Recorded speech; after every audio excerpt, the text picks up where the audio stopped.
Bonsoir, c'est Lou et Maxime de l'EPJT. On revient sur l'attaque au couteau à Paris. Lundi dernier, sur le plateau de BFM TV, Gérard Darmanin a affirmé qu'il y avait eu un ratage psychiatrique à propos de l'attaque au couteau à Paris.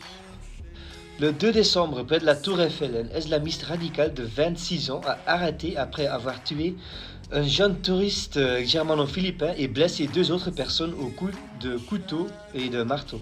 L'auteur de cette attaque avait déjà purgé une peine de prison de 2 ans pour une infraction à caractère terroriste. Il avait prêté allégeance au groupe djihadiste de l'État islamique, selon le procureur du parquet antiterroriste. Mais pourquoi le ministre de l'Intérieur parle-t-il de ratage psychiatrique?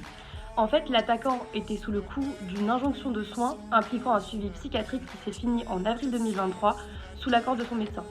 Mais Max, c'est quoi une injonction de soins ?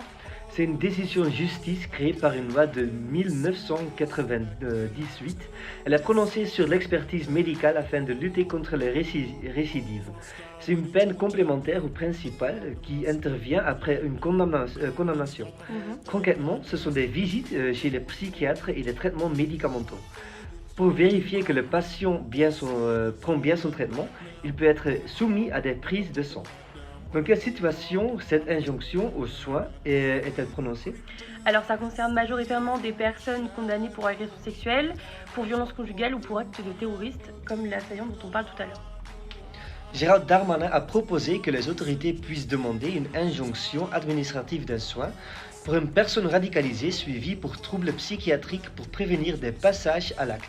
Et selon lui, de 25 à 40% des personnes suivies pour radicalisation sont atteintes de troubles psychiatriques.